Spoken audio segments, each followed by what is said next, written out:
कृपया हमारे YouTube channel Bihar सत्संग फैमिली को सब्सक्राइब करें और बेल आइकॉन दबाना ना भूले। जय गुरु। एक मित्र जो पेशे से चिकित्सक हैं, देवघर में धार्मिक उत्सव में भाग लेने गए थे तथा धार्मिक गुरु के प्रति विशेष रूप से उत्साही नहीं थे।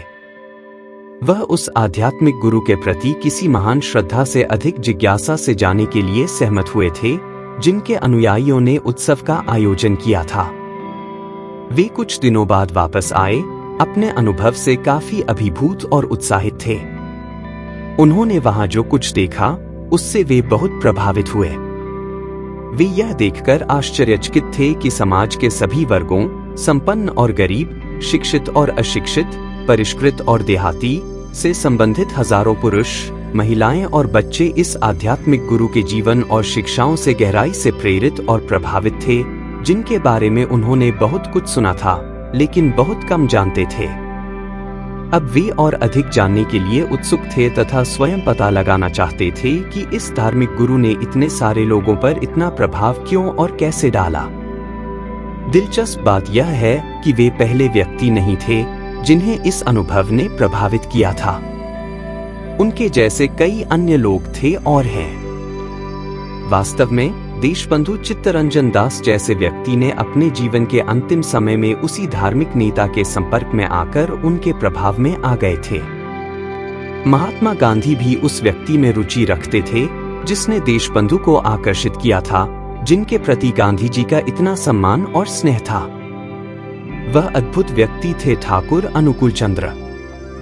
ठाकुर अनुकूल चंद्र ने अपने लंबे घटनापूर्ण जीवन में अपने हजारों अनुयायियों और प्रशंसकों के लाभ के लिए शाश्वत सत्य का प्रचार किया। यह शाश्वत सत्य भारतीय दर्शन और धर्म का सार है। यह केवल भारतीयों को ही नहीं, बल्कि वेदों के समय से लेकर वर्तमान युग तक सभी मानव जाति को सौंपा गया है। उपनिषद, बुद्ध और महावीर की शिक्षाएं, दो महाकाव्य रामायण और महाभारत, शंकराचार्य, वैष्णव संत, नानक, श्री चैतन्य, नामदेव, एकनाथ और अन्य लोगों का भक्ति आंदोलन युगों से इस शाश्वत सत्य की सामग्री प्रदान करता रहा है। यह ईसा मसीह, पैगंबर मोहम्मद, सूफी दार्शनिकों, धार्मिक विचारकों और अन्य धार्मिक विश्वासों के प्रचारकों के विचारों और संदेशों से भी समृद्ध हुआ है। भारत हमेशा से बहुलवादी प्रवृत्तियों और विश्वासों की स्वीकृति और आत्मसात करने की भूमि रहा है। आधुनिक युग के महान गुरुओं जैसे श्री रामकृष्ण और स्वामी विवेकानंद, श्री अरबिंदो, रविंद्रनाथ टैगोर और महात्मा गांधी ने युग की आवश्यकताओं और परिवेश के अनुरूप नई सुंदरता, अनुग्रह और आकर्षण जोड़ते हुए शाश्वत सत्य की पुनर्व्याख्या और प्रसार किया है। इस ऐतिहासिक संदर्भ में और भारतीय संस्कृति और सभ्यता की मुख्य धारा के संबंध में अनुकूल चंद्र के जीवन और शिक्षाओं की प्रासंगिकता और महत्व का अध्ययन और समझना आवश्यक है। अनुकूल चंद्र की छोटी पुस्तिका सत्य अनुसरण का सावधानी पूर्वक अध्ययन करने से पता चलेगा कि वे किस तरह भारतीय जीवन के शाश्वत सत्य और लोकाचार को अपने मूल तरीके से प्रस्तुत कर रहे थे। गौरतलब है कि सत्यानुसरण की पहली पंक्ति सभी कमजोरियों के खिलाफ लड़ने का आह्वान है। एक व्यक्ति को साहसी, निर्भीक और बहादुर होना चाहिए। तुरंत ही हमारा मन दो महाकाव्यों के संदेश की ओर चला जाता है, वेदांत और आधुनिक काल में स्वामी विवेकानंद के जीवन और शिक्षाओं की ओर। ठाकुर अनुकूल चंद्र लोगों से ईमानदार, विनम्र और व्यापक दृष्टिकोण रखने का आग्रह करते हैं। वे पूछते हैं, यदि आपकी आंखें गिद्ध की तरह नीचे की ओर झुकी हुई हैं, तो जीवन में ऊंचा उठने का क्या फायदा है? यह श्री रामकृष्ण के संदेश की प्रतिध्वनि है। एक अन्य स्थान पर वे कहते हैं, यदि कोई आपके साथ अन्याय करता है और आप वास्तव में उसका बदला लेने के लिए उत्सुक हैं, तो आपको उसके साथ ऐसा व्यवहार करना चाहिए कि उसे पश्चाताप महसूस हो। इससे मीठा बदला कोई नहीं हो सकता। यह अच्छे के लिए अच्छा है। दोनों यहाँ ईसा के संदेश और गांधी जी के सत्याग्रह दर्शन के सार की पुनरावृत्ति मिलती है। यह उल्लेखनीय है कि विश्व के महानतम धार्मिक विचारकों के संदेशों को ठाकुर अमशुक्लचंद्र के शब्दों में किस तरह से स्पष्ट अभिव्यक्ति मिली, यदि आपकी इच्छा पूरी नहीं होती है तो वह दुख है।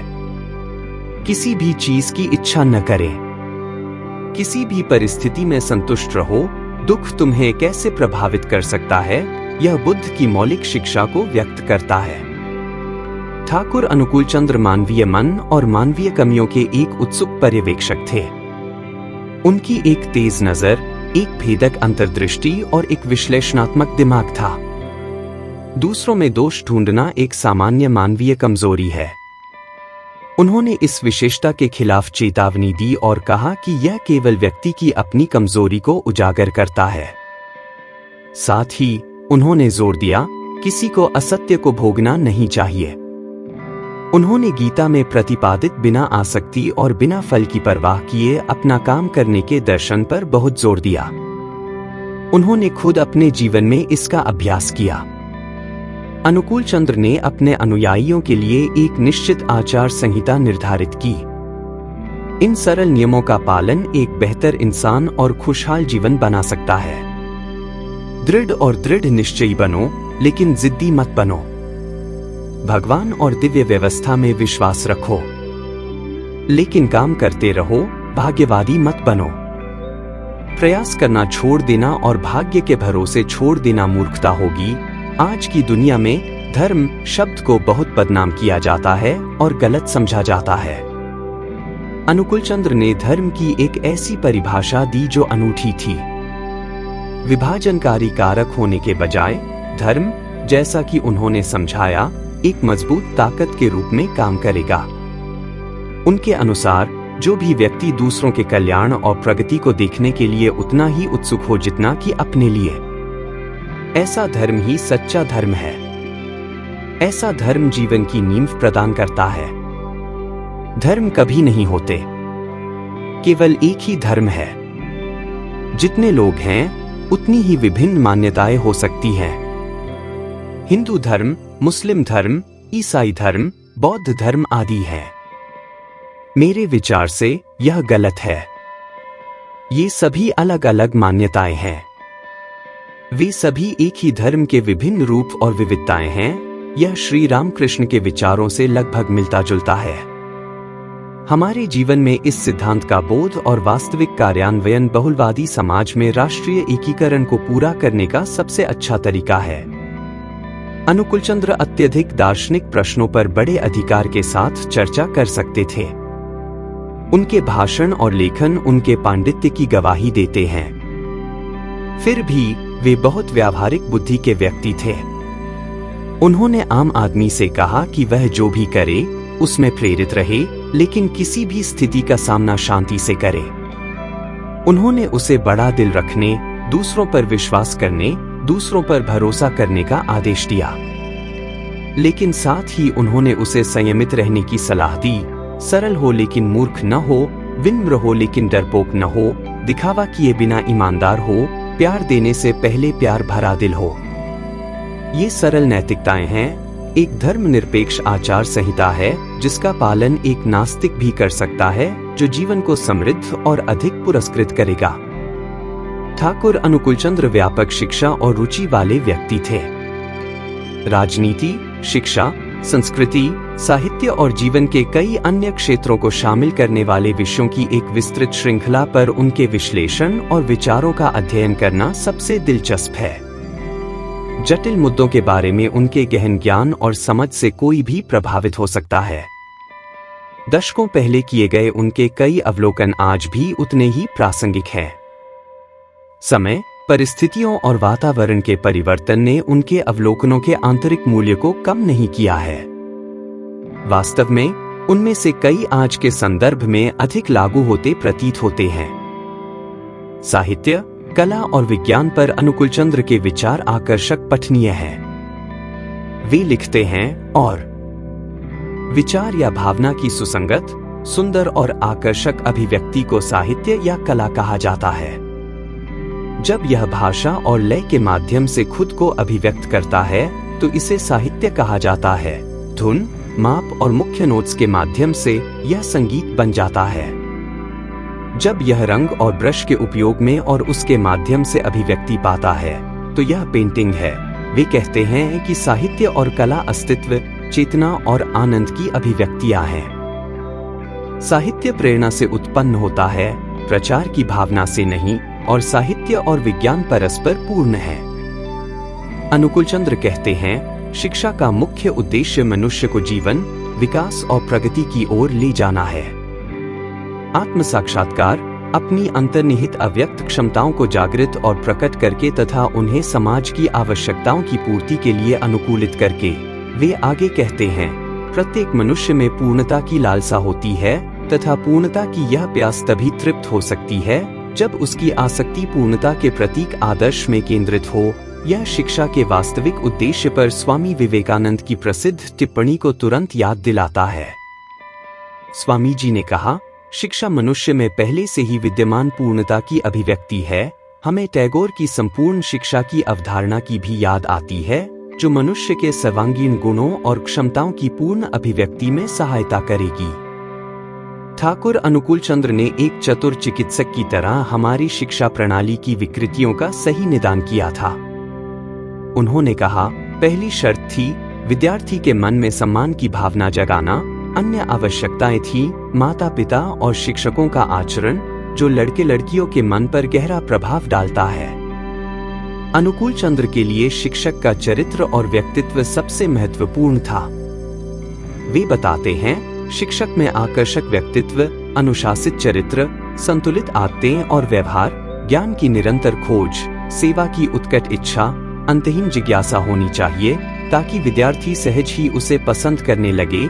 शिक्षक के कार्यों और दायित्वों की इससे बेहतर या अधिक व्यापक परिभाषा नहीं दी जा सकती।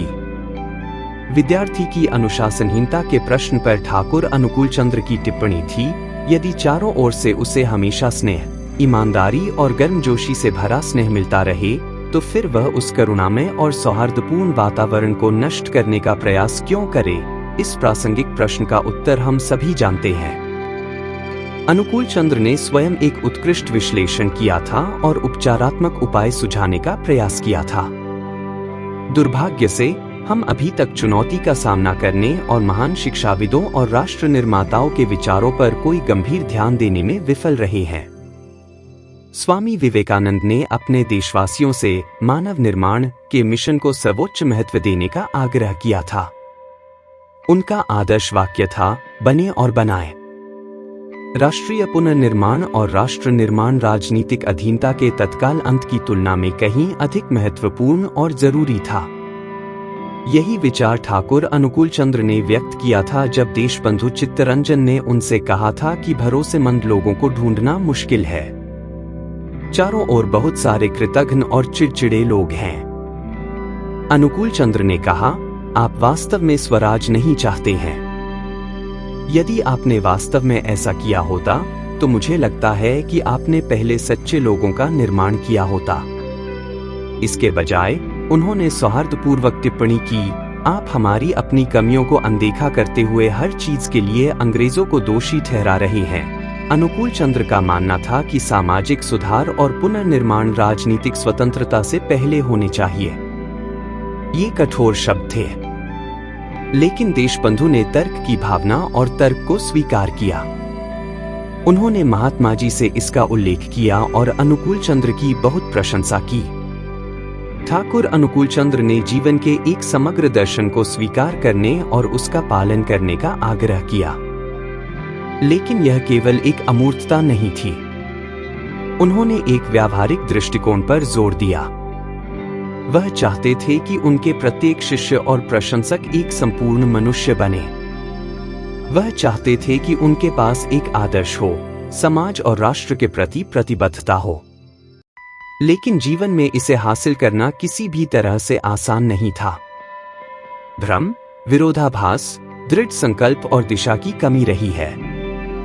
जो लोग उन्हें जानते थे, उनके लिए वे आशा के प्रतीक, प्रेरणा के स्रोत, सांत्वना, शांति और खुशी का निवास थे।